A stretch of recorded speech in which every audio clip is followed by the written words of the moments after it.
keep your applause going for Matt Sterling as he comes to the stage.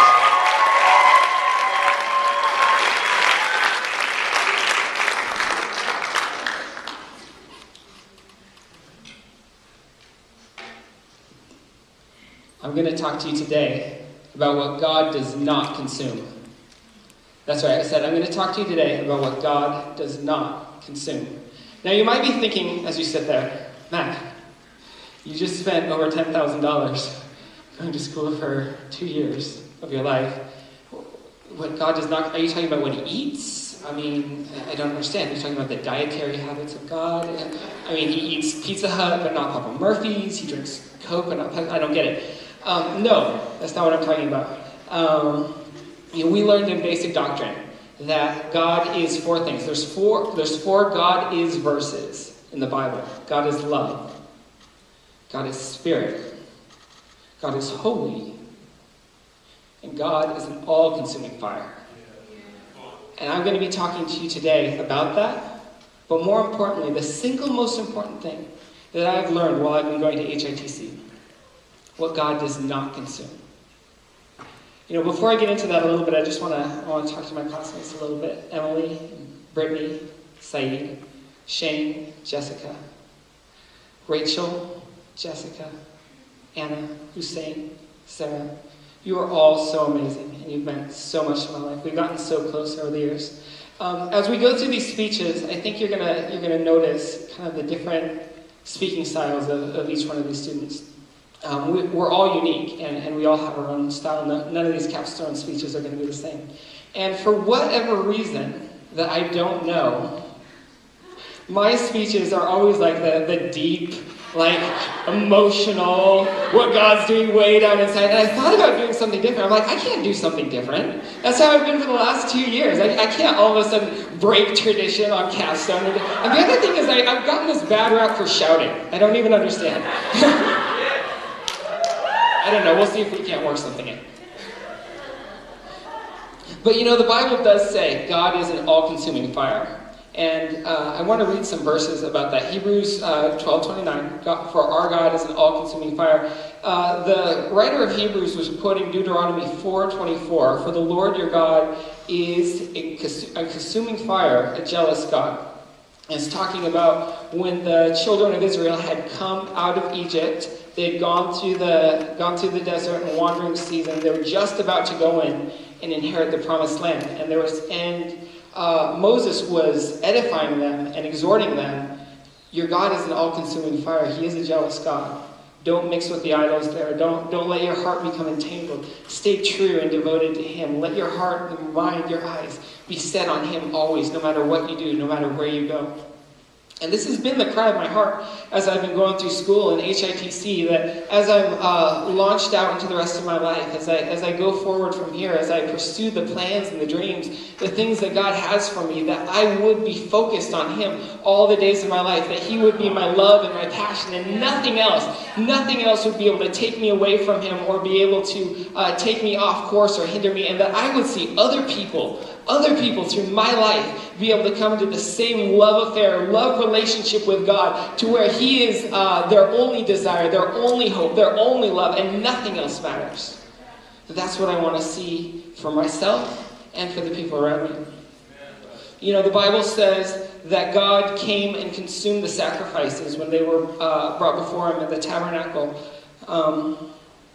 Says Leviticus 9:24, and fire came out from before the Lord and consumed the burnt offerings and the fat of the altar. When the people saw it, they shouted and fell on their faces. Deuteronomy 9:3, therefore understand today that the Lord your God is he who goes before you as an all-consuming fire. 2 Thessalonians 2:8, and when the lawless one will be revealed, whom the Lord, and then the lawless one will be revealed, whom the Lord will consume with the breath of his mouth and destroy with the brightness of his coming. He's talking about the end times and the coming of the lawless one. God is an all-consuming fire. He really is. But again, I want to talk to you today about my journey, where God's brought me, and talk to you about the one thing that God doesn't consume. In order to illustrate this, I want to tell you a story. Back in 1996, the Walt Disney Company came out with a movie called 101 Dalmatians. Had Jeff Daniels in it, and Glenn Close. And there's this scene in the movie, absolutely hilarious. One of the guys, it's toward the end of the movie, one of the guys falls into the water. They're trying to chase these puppies and capture them. He falls into this freezing cold water. It's in the middle of winter, ice cold. They're driving in this old beat-up truck down the road. And he's sitting there in the truck, shivering. And he's like, I need some heat. It's like an icicle coming down off his nose, and like his face is like almost purple, and the other guy's like sitting there driving. Don't want to turn the heater on. Car's been acting up. Don't want to do anything funny. The guy's sitting there. He's like, I can't stand the cold no more. I need heat. And he turns on the heater, and the car erupts in flames. There's like flames coming like off the hood and like out through the vents, and he lets out this. I'm not gonna scream. You know, it's funny when you have a reputation of screaming, you don't even have to scream anymore. You build everyone up to like, he's gonna scream. He's been to school for 2 years. Does he know to at least take the microphone away from his mouth? But he lets out the scream, and he's like, too hot! Too hot! And he jumps out of the car, he's rolling in the snow, he gets the fire out. But I think this scene in this movie can be very illustrative of our lives sometimes. You know, we go to church, and maybe we grow up Christian or different things, and we're like, I want the fire of God. I want the presence of God. I want the power of God. And maybe we enroll in Bible college and decide we're gonna give God everything. We're gonna run into the fire. We're gonna jump into the fire, and then all of a sudden homework starts piling up. And then the heat starts rising. You know, the Bible talks about fire, and that fire comes to purify. I want to read a verse right now.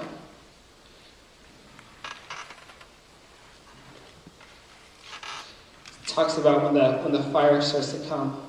It says, 1 Peter 1, 6-9, be glad about this. Be glad. Yeah, be glad about this. Even though it may now be necessary for you to be sad for a while because of the many kinds of trials you suffer. Their purpose is to prove your faith is genuine. Even gold, which can be destroyed, is tested by fire. So your faith, which is much more precious than gold, must be tested so that it may endure. Then you will receive praise and glory and honor on the day when Jesus Christ is revealed. You love him, although you have not seen him, and you believe in him, although you do not see him now. So rejoice with a great and glorious joy, with words cannot express, because you are receiving the salvation of your souls, which is the purpose of your faith in him. You know, there are times when God turns up the heat a little bit, but the purpose is to refine your faith as gold. The purpose is to cause you to hit the mark. The purpose is to take away all of those impurities. That at the end of the day, you may stand before him on that judgment day, and he'll say, come in, my good and faithful servant. Your faith has been refined. You have had much fruit in your life. I am pleased with you. And that is the goal of my life. And that is what I believe I have been seeing in each one of my classmates. And that is what I believe we will produce in the people and the lives that we will affect in years to come.